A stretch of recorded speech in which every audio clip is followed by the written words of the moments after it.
안녕하세요. 정성산 TV입니다. 오늘 전해드릴 소식은 이재명 스릴러 터졌다. 문재인과 이재명 충격 상황이라는 소식입니다. 이재명 주연의 미스터리 스릴러. 특정인의 주변 사람들이 1년 4개월 사이에 5명이나 숨진 채 발견되는 사태가 발생했다면 그 자체가 미스터리 스릴러이다. 나이 든 사람들의 귀에 익숙한 말로 하자면 전설의 고향쯤 되려나.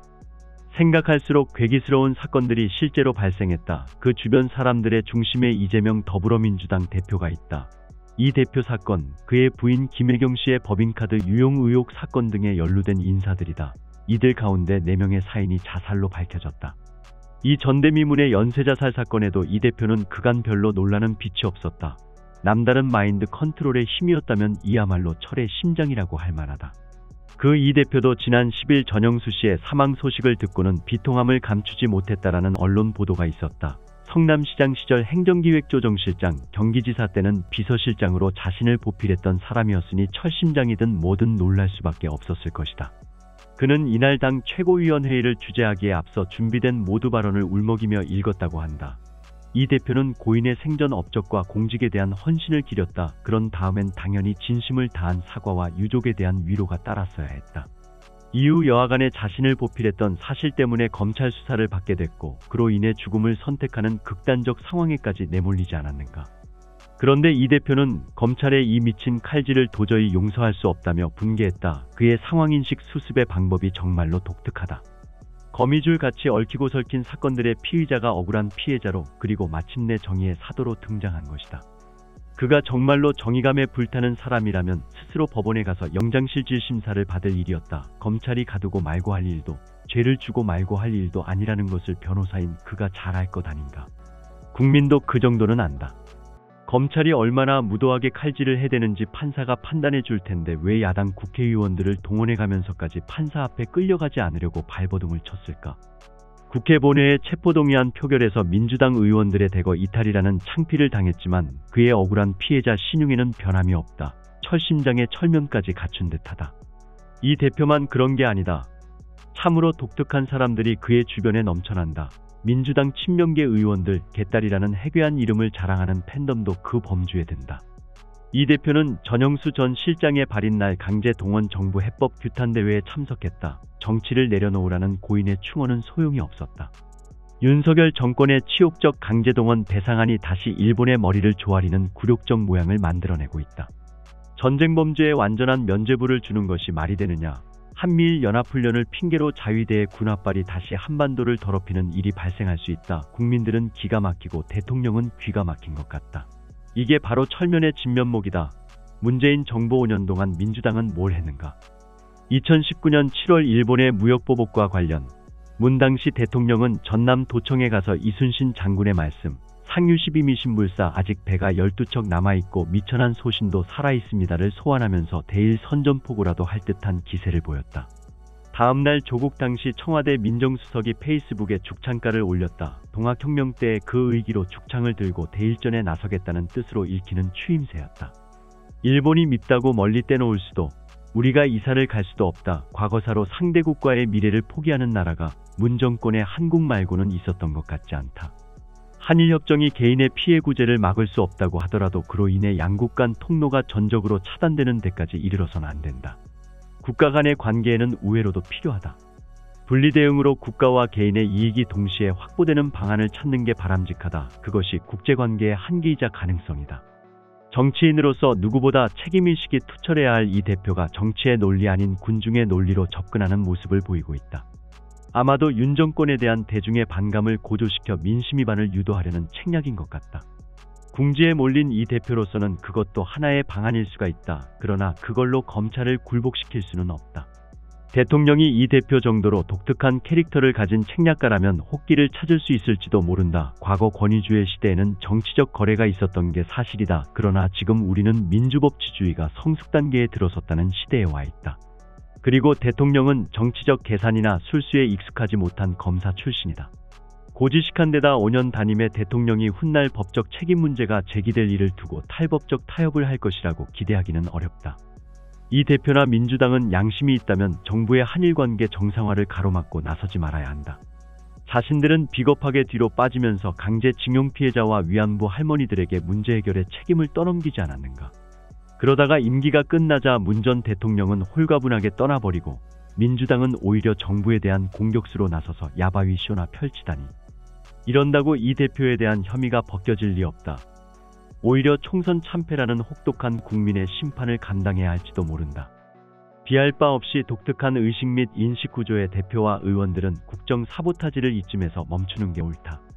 정당 대표라고 국회의원이라고 법망에서 벗어나도 된다면 일반 국민은 왜 안 되는가? 그러므로 대한민국에서는 누가 어떤 죄를 저지르더라도 경찰, 검찰이 수사하고 기소해서는 안 된다는 법이라도 만드시라. 민주당이 하려면 못할 게 없을 테니까.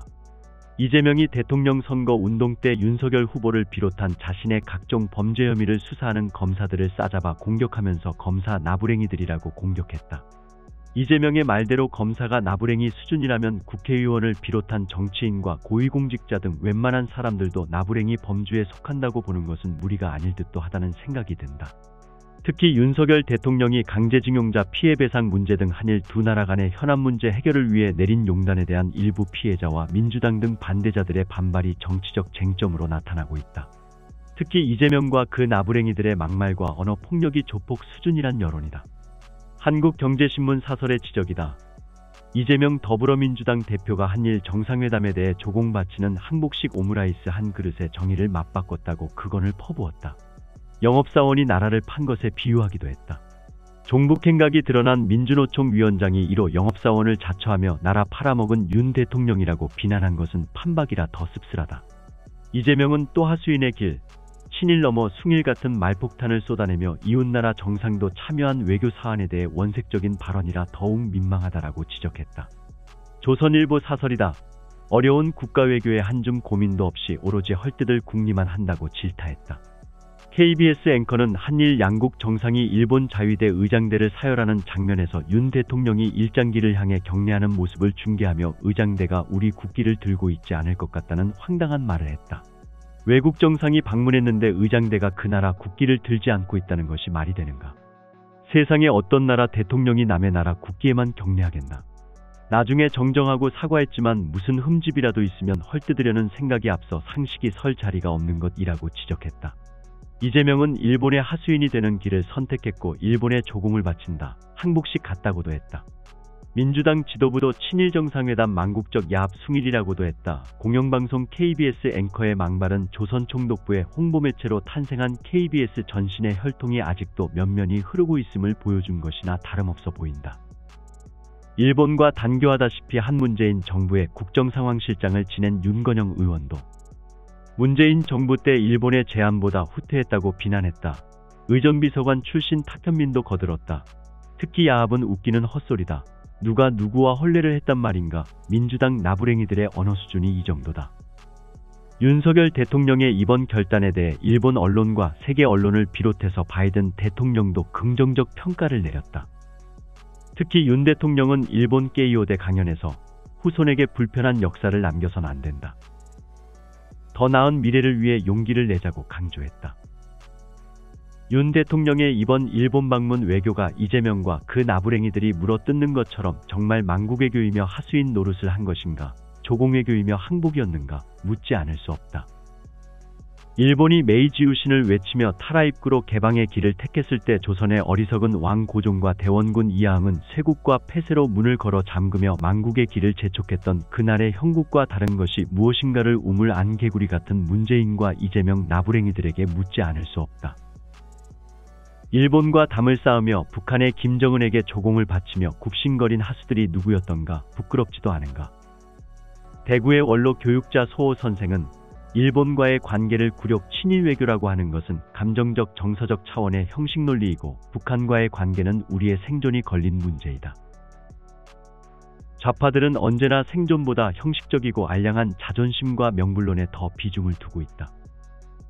맞아 죽으면서도 자존심이 생존보다 중요하단 말인가라고 일갈했다.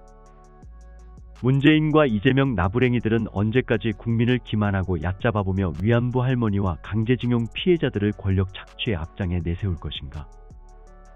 무능한 정치 프락치들 때문에 나라를 잃고 짓밟힌 이 땅에 가련했던 민초들은 이제 이승과 저승의 기로에 서 있다. 아직도 그 불우했던 날의 불행이 정상배들의 미끼가 돼서는 안 된다. 한 맺힌 그 서러움, 그 슬픔을 진정 그 누구가 어루만지고 치유해 줄 것인가. 지금까지 정성산TV에서 전해드렸습니다. 정성산TV 좋아요, 구독, 알림은 큰 힘이 되겠습니다. 다음 시간에 뵙겠습니다. 가열차게 멸공.